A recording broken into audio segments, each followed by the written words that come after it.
to the channel. Today we're going to dig into a JK. I've got a 2017 Jeep Wrangler Unlimited Rubicon here, and we just picked it up, but it's got a few things that it needs. Somebody went to town and did a good job putting in a bunch of accessories in the back, homemade shelves and you know, real overland style. So while I appreciate what they did and all of their hard work, it's also something I need to sell. So we kind of want to de-customize it, make it a little bit more stock. It's also got like Reaper decals on it. It says Reaper on the hood. It's got a little skeleton Reaper giving the finger on the side. And while that might be a perfect fit for certain people, on a broad scale, not so marketable. So we're gonna do some of that stuff, make some changes, pull out a bunch of wiring, rework some things, and see if we can't turn this thing back in to something that everyone will love. So stay tuned, see what we can make happen.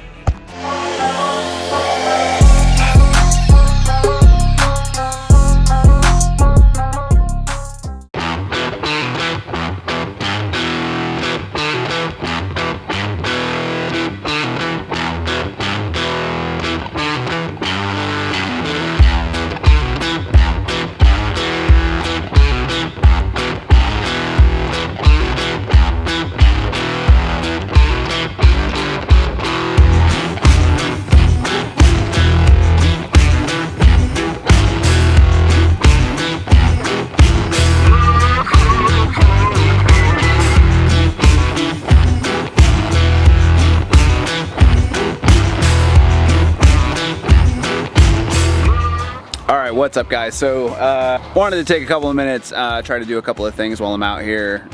Had kind of a busy day and thought I'd take just a couple of minutes to try to pull some stuff out of this Jeep.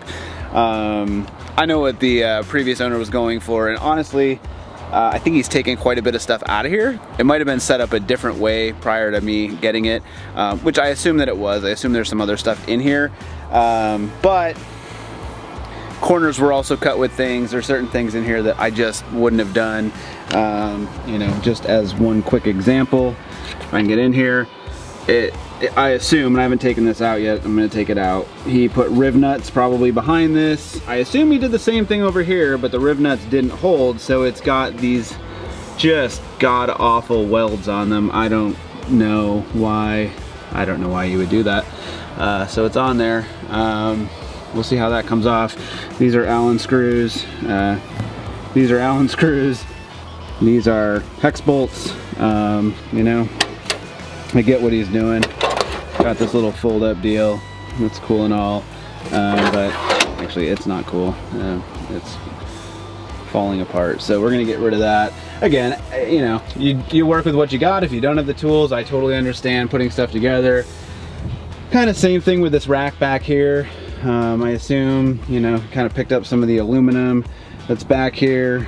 Some of it has been, you know, riveted together, drilled through the floor, you know, I cut together, used some angle iron. I get it, it's cool. You know, you've been, you know, inventive with what you have, but this is not my deal. Not really into it, and I think it just needs a revamp, and probably gonna sell this thing. That's kind of what it was purchased for, was for me to resell. But a lot of these wires need to go. There is a well, this isn't even really connected to anything, so a lot of these wires need to go. There's switches back here. This one I see on the back, it's all burned up and gone.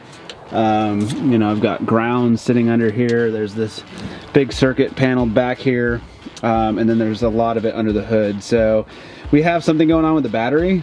When you go in to start it, it doesn't want to start, so I'm assuming that the main battery is probably completely dead and it's drained, but then it's got a battery, let's go look, but then it's got this battery doctor battery isolator on it, so you have to push the override reset to then trigger it to go to the secondary battery to then get it to start, and then it starts just fine. It starts as if it normally would, but I think that there's probably some sort of a drain on the main battery, and that's why it's dead. And based on all the wires under here, and there's a ton of stuff. The other thing that's odd is, like, I haven't seen any in the back here, in the back fenders, but you know, front fenders, we've got these little Pro Comp rock lights, which is cool and all. There used to be, I believe, these are for other lights that used to be on here as well. They're no longer on here. I believe this is a quick release high lift jack setup. Again, I think that that's what it is. You know, personally me, this is gonna come off as quick as I can. It's just not my jam. Same thing up here on the hood. It says Reaper, and it's just not cool. The hood is awesome. Love the hood. A lot of venting on it. Pretty cool, but yeah, just not my jam. I'm not a big grumpy grill guy. The old grumper bumper grill. This one looks pretty cool. It's not terrible on it the way that it's set up, but that's not my jam either. I probably wouldn't have put it on there. I would have rocked it without. But everything else is awesome. Really, got you know, the Highline fenders. Got some really awesome rock sliders there. You know, 37s on welds. It's got the full-size spare. It's got the tire carrier on the back. No gas can, but there's a gas can holder, or jerry can, whatever you want to put in the jerry can. So yeah, super nice rig. Really like it. Has a ton of potential. It just needs to get cleaned up a little bit, and needs to get some of these things ironed out on it. This will likely go up for sale. Tempted to keep one of these at this point. I got another one on the way in, so we'll see. The WJ, not going anywhere. We're obviously putting a ton of work into that right now. But my wife thinks it's a piece of junk. With as many modifications as are done to it, flat towing it behind the RV isn't the easiest thing, and I think at some point we'd like to have something that we can just flat tow and bring with us and make it a little easier, so I'm not always pulling a 22-foot trailer and loading a Jeep and all that stuff. After, you know, 2 months on the road and going a lot of places, it would be kind of nice to have a rig a little bit more like this that I can just attach at the bumper and pull behind me. So we'll see. Not positive. This isn't staying with me right now. Let's get some of this wiring out of here and sorted.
Alright, so pull the sway bar out, got the sway bar light blinking on this Rubicon.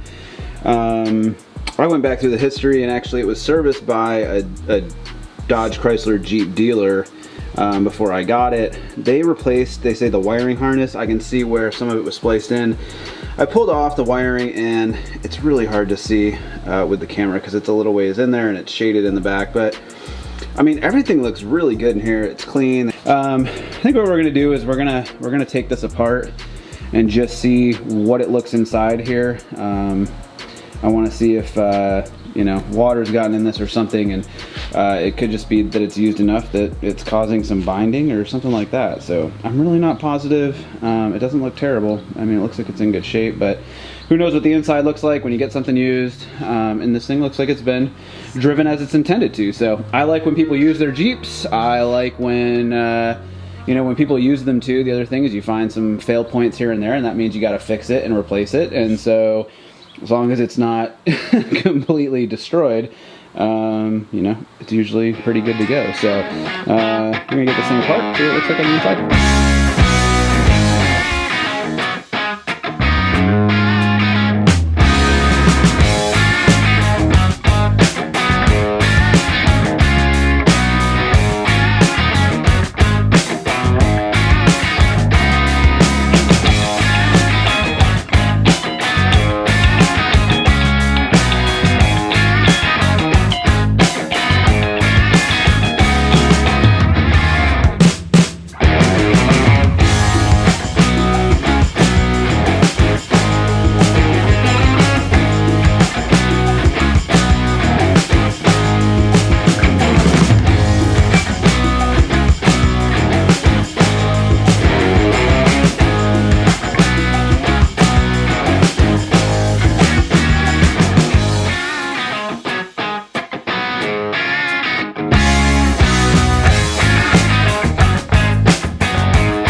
So we're wrapping up this 2017 JK.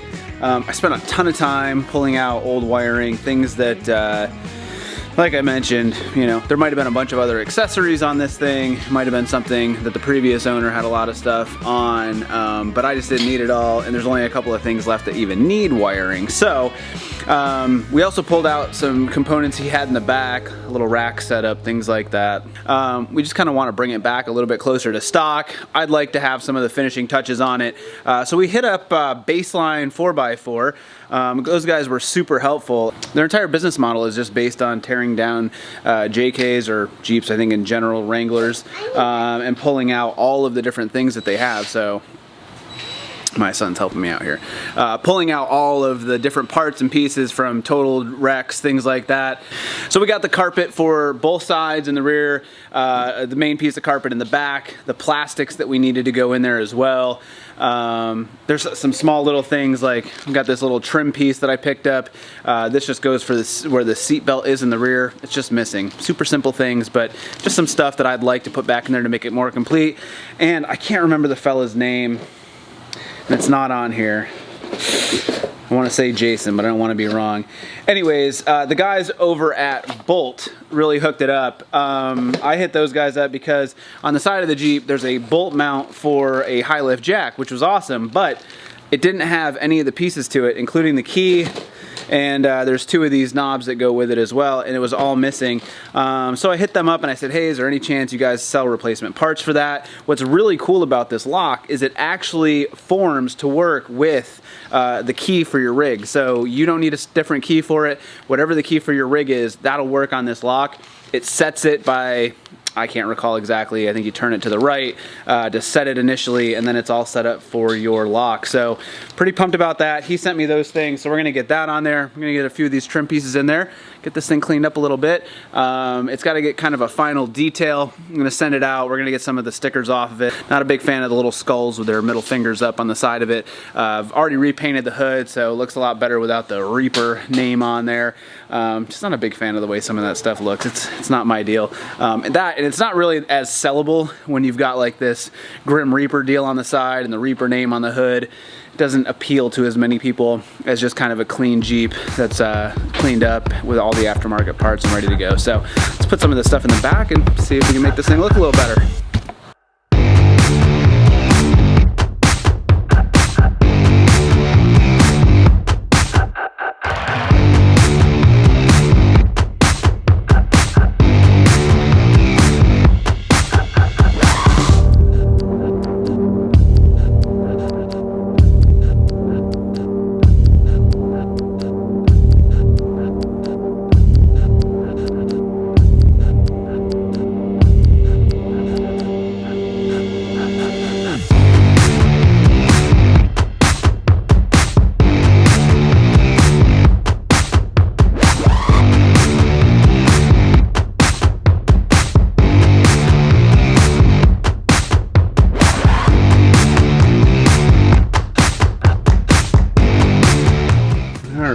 So that is a wrap on the back of this thing. I think it's looking pretty good. Put this bed rug, it's actually, what's it called, tread bed tread. I'd have to look back, but put this nice cover on there. It's from Bedrug, the same company that does a lot of the kits for the Jeeps. I think that worked out really well, pretty strong, and it's all removable, so we can access behind there. Put all the new plastics in, and those look great. Got the sun right behind me here, but all the plastics look really good. New carpet, new to us carpet. Everything's secured, so just need to get this thing cleaned up and detailed, and just gonna be ready to go. So last thing we got to do on this is we're going to swap out the actuator on the sway bar for a manual knob from Evo. It's their no limits manual knob for the sway bar on these. After going through this, tearing down the sway bar and everything else, it's definitely the actuator. Power's going in, it's coming from the switch. All of the mechanicals on the inside are working just fine and moving freely. we don't have power at the actuator itself, so it's just not working. When you look those up and you try to buy the actuator for this, I was able to find one for about 400 bucks for the 2018 through 2023, but it has a completely different wiring setup where it goes in, so that's not going to work.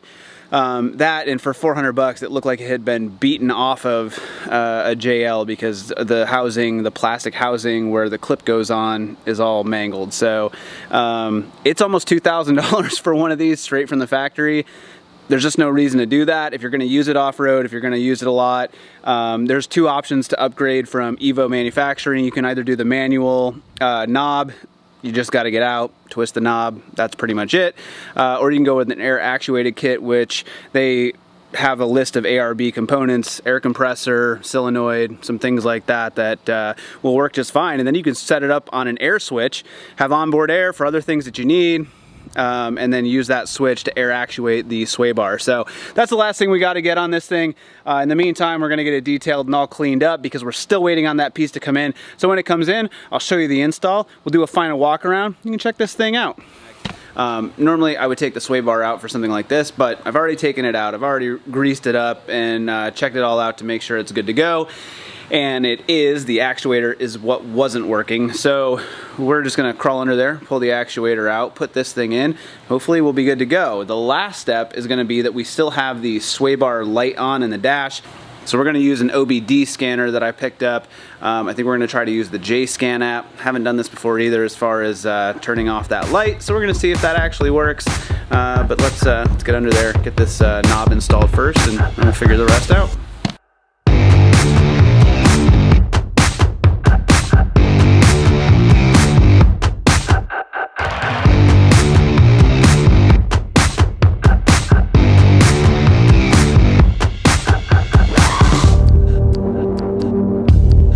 So, disconnected this little guy from the bottom, move the sway bar. The sway bar is disconnected. The dial's all in, so we know it's disconnected. Just twist it back out. And it stops on its own because the threads run out. I was looking at that before I installed it. So, there we go, all the way out. Let's see. Now it's locked. Can't move it. Perfect. Done. Alright, so I'm going to try to show you this the best that I can. We've already done it, so it's off. But it took me a little while to figure it out. I just wanted to make sure I was doing this the right way. But this is the JScan app, and I picked up a little V-Gate OBD Bluetooth tester. I can't remember how much it was, maybe 30 bucks, something like that. And you got to buy a license on the app as well. But you go into adaptation once you get in here. There's a few different selections. At the top you have dashboard, modules, and adaptation. When you go into adaptation, you go down to modules, chassis network, add and remove. And if you just look this up on JScan, they tell you exactly how to do it anyway, so it's pretty easy. You scroll down here and you'll see ASBS sway bar on and off. You can click on that, and as you can see, I've already deactivated it, but if I didn't, you've just got these options down here to be active or deactivated. We're gonna leave it alone because it's deactivated right now. So you just hit deactivate and go once you've done it, and that is it. So there's not much else to show you other than that. Started it up, no sway bar flashing down here, so the sway bar is disconnected. The new manual disconnect from Evo is in, and this thing is good to go. Alright, so last little thing here.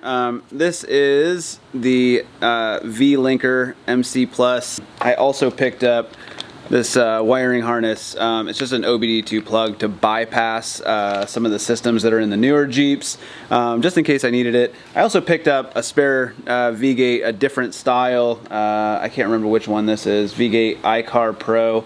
That I don't like as much. That's going to get sent back, but the V-Linker MC Plus seems to work just fine.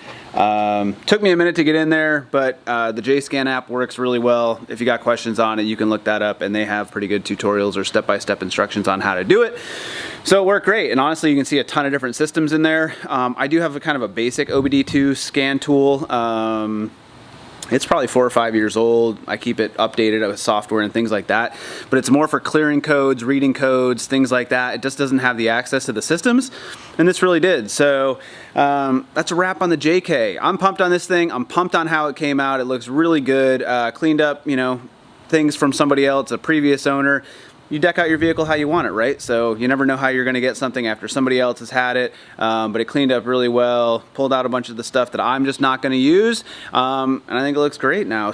So that's a wrap on the JK. I appreciate you guys watching.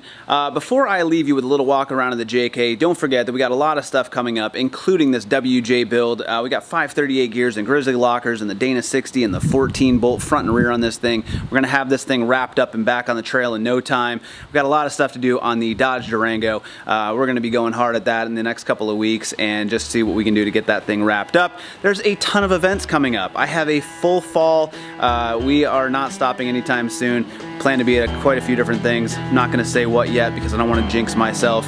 But if you're interested in this stuff, don't forget to hit that like and subscribe button. I appreciate you watching, and we'll see you next time.